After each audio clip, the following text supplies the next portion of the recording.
disent projet bi moo am solo wax na leen waxaat leen ko projet bee tax moom maanaam mu bàyyi lu bari projet bee tax ak sénégalais yi moo tax mu jiital lu bari kon nag moom ngor gi mu jaay sénégalais yi itam dañ ko war a delloo en faisant confiance ci nit gi nga xamante ne Ousmane moom la wóolu moom la tànn moom la teg ci kanam et puis ñu avancer parce que Sénégal jot na ñu dépasser les problèmes de personnes dépasser également le fait que maanaam ñuy catégoriser ak di système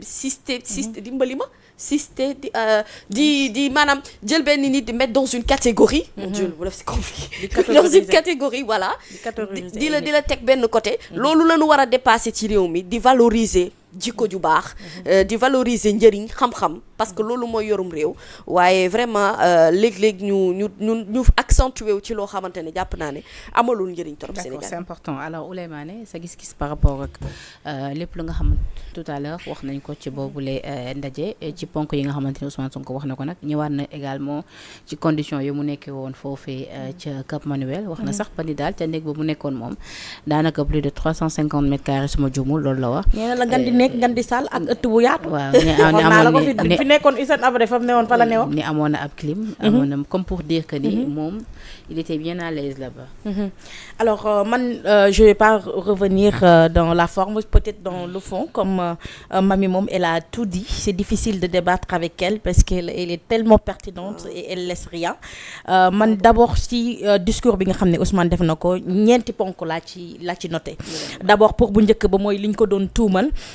il est revenu sur 3 points d'abord wax na ci report élection yi nga xamante ne dañ doon wax ne am na deal boo xamante ne am na ci biir ba dañoo bëgg mu am report élection te nee na biñ ko émissaire bi ñu yónni bu mu ñëwee dafa refuser catégoriquement li nga xamante ne moom mooy report élection yi pour montrer que ne y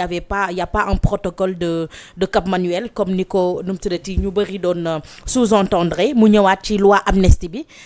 mu ne on a voté non sur la loi d'amnistie su nekkoon ne nu mu tuddati dama bëggoon ñu amnistier ma pour ma nekkat candidat wala leneen konoon damay wax samay ñooñ ñu voté oui et je demande et nous on a voté non ce qui veut dire que ni on peut pas me lier à cela mu ñëw ci dialogue bi nous n'avons jamais voulu dialoguer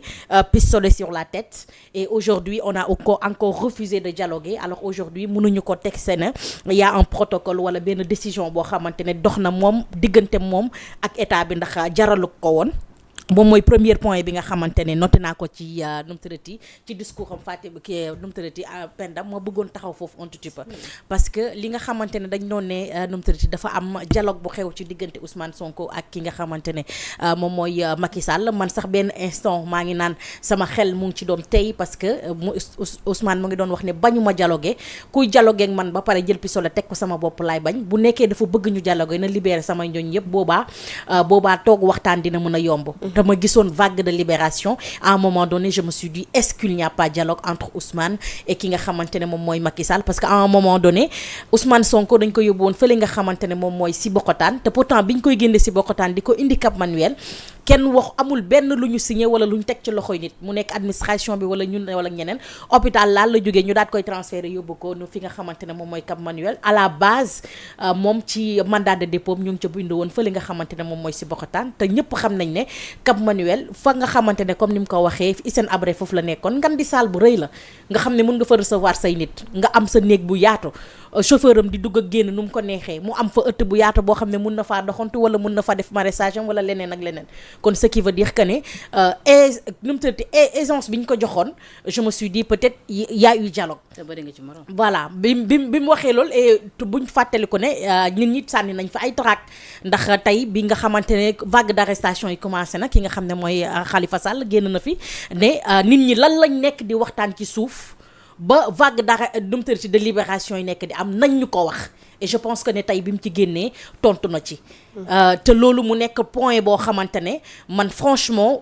aujourd'hui quand on va me dire qu'il y a un protocole de Cap Manuel moi je dirais non y en a pas parce que tey Ousmane bi mu génnee point yooyu mu ñëw point to point boo leen ci gisee ngeen xool ko ñoom seen bopp ñoo indi seen amnistie ñoom seen bopp ñoom ñoo amnistier seen bopp ñoom seen bopp ñoo jéem report élection yi naka lañ ko mën a tuddee sachant que ni moom Ousmane Sonko tout à l'heure moom moo def yooyu la révélation ni ñetti ponk yi lañ ko tegaloon sur la table te ñetti ponk yëpp amul benn boo xam ne amnistie bi ak report bi mu ne ñetti yooyu yëpp àndu ci et pourtant ñetti yooyu yëpp gis nañ mu am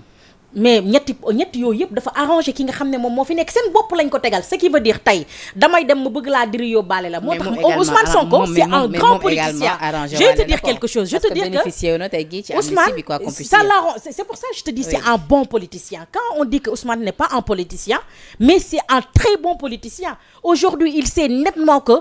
lii nga xam ne moom mooy amnistie bi ñoom la gën a arrangé que moom parce que moom déjà perte na candidature am te xam na ne nu mu tëddee fii ñu jëm ak conseil constitutionnel ni ñu taxawoo ñoom bu ñu demee ba toog di ko waxtaan bay jiiñ conseil constitutionnel c'est parce que dañ fee amul buñ ci amoon mainmise dinañ doxee neneen lu demee nii déglu ma dina demee beneen bu dul nii léegi bi ñu demee Ousmane si boppam en tant que politicien il sait que ne amnistie bi ñoom bu ñu ko tegul mais imaginez tout ce qui s'est passé aujourd'hui ici ci loo xamante ne mun na tegu ci ndodd ki nga xamante ne mooy Macky Sall ak gouvernement tu penses qu'il va partir comme ça et laisser bàyyi ñoom noonu ñuy dem il savait nettement que cette amnistie là les arrangeait plus que eux parce que xam na kaso ba pare ay ñoñom xam nañ kaso te ñeme nañ ko dund nañ ko ak moom kon ce qui veut dire que il n'a rien à perdre te boo xamee nit ki te Ousmane Sonko c'est quelqu'un qui connaît très bien Macky Sall et à chaque fois bu Macky tegee dum tati ay pion day dem ba réer ci ay biir pion woote dialogue def na ko benn yoon def ko ñaari yoon kon Ousmane forcément dafay ne y a jamais 203 forcément le gars le président Macky Sall il met ses points benn par point day jékki-jékki réer ci biir ay points daal dellu si waat ne kaay leen ñu dialogue et quand tu vois comment ça s'est dessiné aujourd'hui defal nañ Ousmane lépp lu mu bëgg te loxoom demu ci nu mu tëddee deram takku ci te tey mënoon nañ voté li nga xamante ne moom mooy loi d'amnistie bi te voie d'amnistie bi tey buñ ko voté woon kon Pastef dafay dugg dama koy ne kon élection yi dañeen ko perdre mais du ci lu ñu Ousmane wax ils n'ont pas voté Penda vote bi ñëpp ko seetaan en direct non pas ci vote bi non je veux dire par là non pas voté man maa ngi ba tey ci ñetti ponk yi nga xam waaw ñetti ponk yi man xam nga ñetti ponk yi man dama ko limé man mi ko bind point ñëw waxal la ko ba tax tey yi ñu mën koo bàyyi ci li nga xamante ni non amnistie bi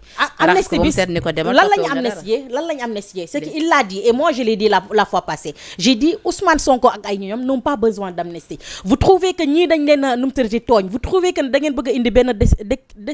nañ koy waxatee sax décrispation c'est très simple mais monsieur abandonner les charges waxoon naa ko fi keroog qu'ils abandonnent les charges kon bu nekkoon ne loolu la ñu ne peut-être ils ont abandonné la charge il y a eu discussion mais ils ont dit qu'ils vont amnistier entre février 2021 jusqu'à février 2023 et en cet intervalle là lan moo fi am Mamy Samb yow boo ko fàtte Mamy Samb war ko fàtte des pick-up de 4x4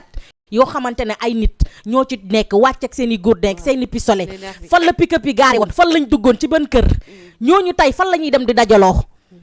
on sait ce qui s'est passé ay nit yor ay pistolet di yéeg ci pick-up bu ay gendarmerie leneen ak leneen moo fi xew qu'est-ce qui s'est passé des tortures des jeunes yoo xamante ne dañ leen a woo ci seen interpellation ñu torturer leen nit ñi di ko gis xale yu taxaw ñuy teg leen comme bouclier nit ñi di sànni ay xeer ay jigéen yu ñuy dóor di leen torturer yóbbu leen bi nga xamante ne moom mooy seen poste de police yi dóor leen ba ñu bëgg a dee tu as suivi les reportages que je fais avec les ex-détenus alors tout ce qui s'est passé aujourd'hui n'engage que le gouvernement mais ils avaient quand même cette possibilité là d'attaquer ba tey li nga xamante ni moom moo di ce projet de loi d'amnistie devant le conseil constitutionnel man recevoir naa fi un juriste mais yow di nga ma defal lu ma arrangé ma koy attaqué du ma la attaqué léegi tu sais ce qui répond non je veux dire par là bàyyi ma ñëwal la sama deuxième point bi parce que j'ai écrit beaucoup de points excusez-moi j'espère que je vais pas m'attarder par rapport à cela aujourd'hui Ousmane Sonko dit il n'y aura pas de vengeance mais il y aura justice Ousmane Sonko il dit il n'y aura pas de vengeance mais il y aura justice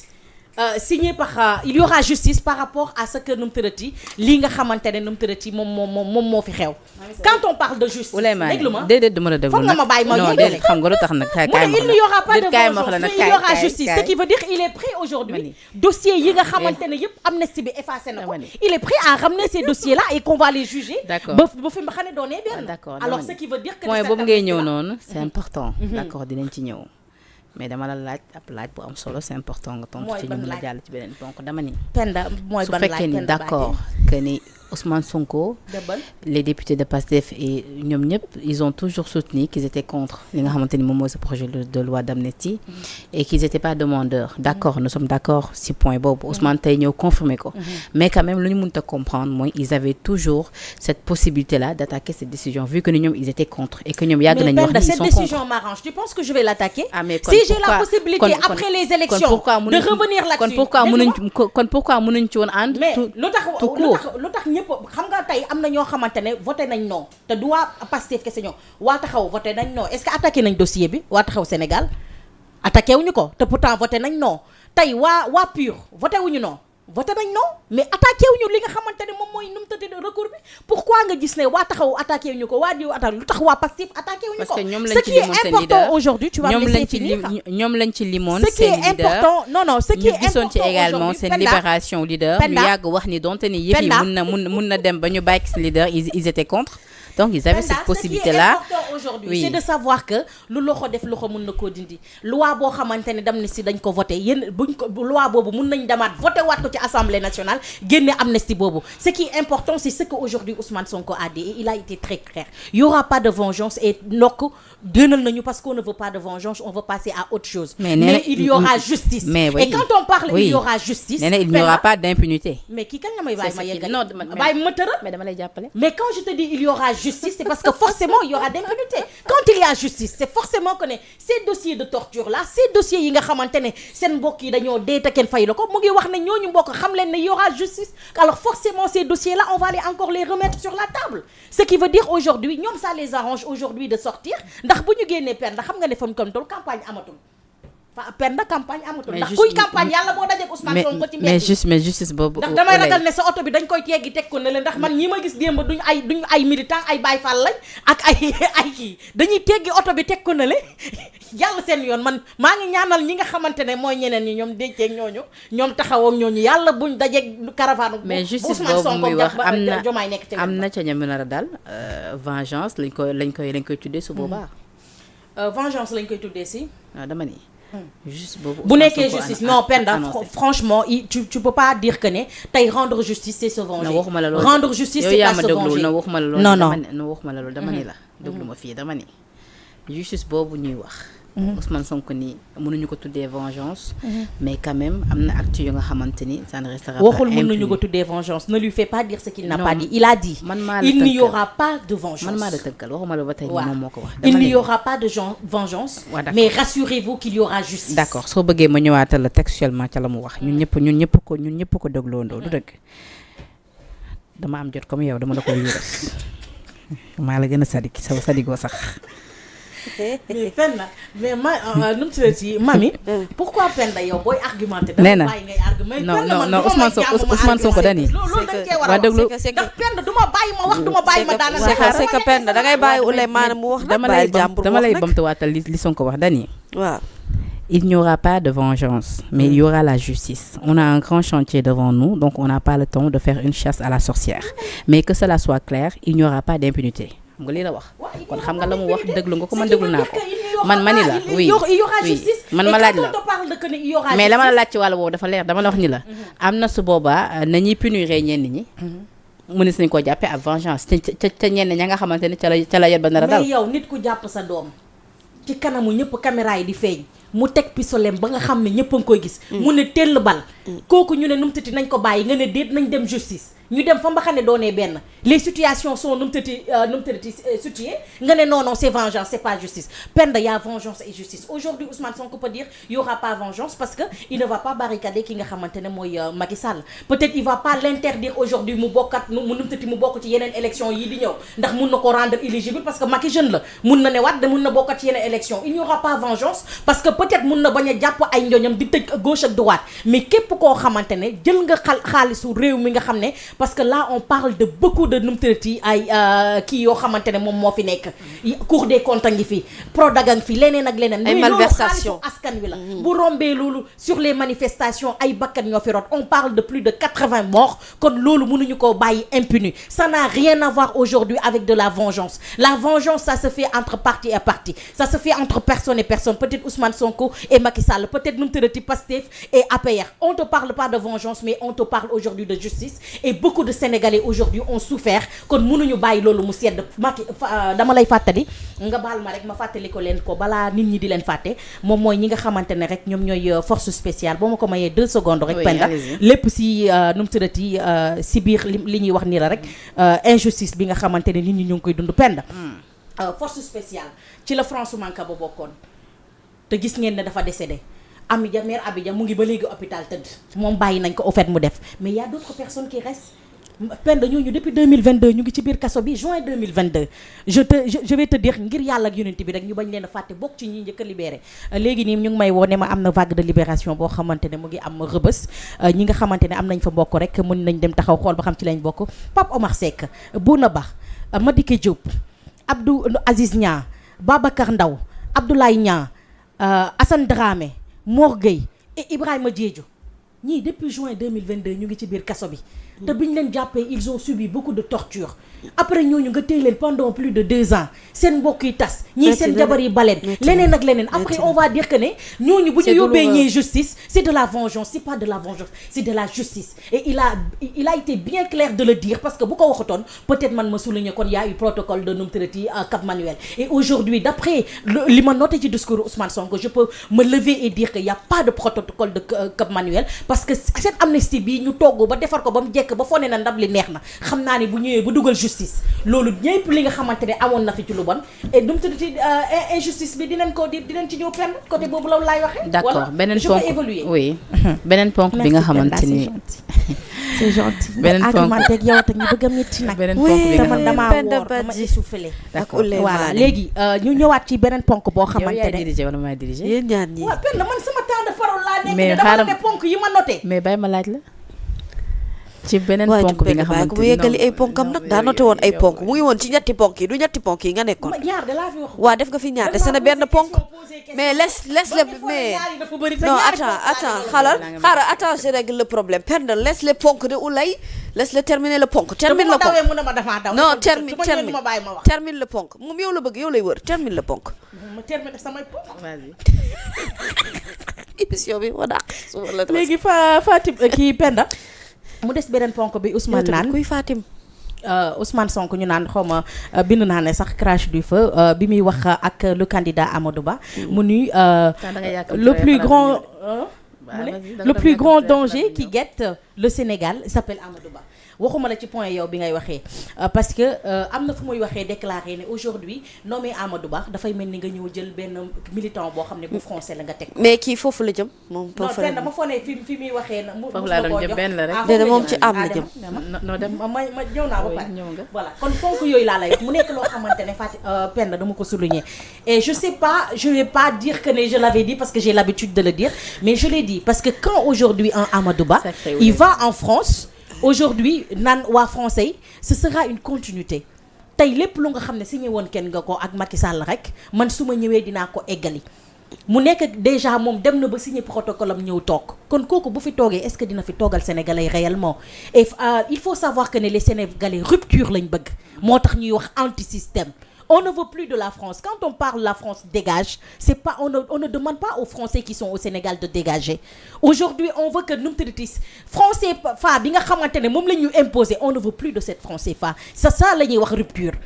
On veut aujourd'hui li nga xamante ne moom mooy suñuy produit que mu nekk Sabodola que mu nekk le zircon que mu nekk le pétrole que mu nekk l'essence ak leneen on veut aujourd'hui que les Sénégalais puissent se retrouver jot seeni mbir tey bu ñu gisee un Amadou Ba qui va voir les Français déjà bien avant que ñu bat laa leen vol ne leen nu mu tudd l'État c'est une continuité lépp li nga xam ne signé woon ngeen ko ak Macky Sall je vais le continuer avec vous et on va travailler donnant mais quel donnant les Sénégalais ne veulent plus de ce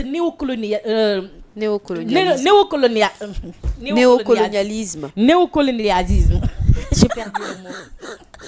Les Sénégalais n'en veulent plus. Tu comprends Penda loolu moom moo lay wax ne Amadou Ba aujourd'hui c'est pas la rupture c'est pas ce que veut la jeunesse et su démb boo gisee tey ñi nga xam ne ñoo génnoon yëpp la plupart du temps Penda c'est la jeunesse qui est sortie et cette jeunesse là veut une rupture te Amadou Ba aujourd'hui nous propose ce que Senghor nous avait déjà proposé nous propose ce qu'on a vécu avec Abdou Diouf nous propose une partie de ce qu'on a vécu avec Wade et les Sénégalais ne veulent plus de cela et aujourd'hui Ousmane l'a compris et à chaque fois ci corde bu sensible boobu am mami le Ousmane di jàpp di tirer et à chaque fois qu'il le tire les Sénégalais sont à 100% avec lui c'est juste ce que je voulais te dire. D'accord léegi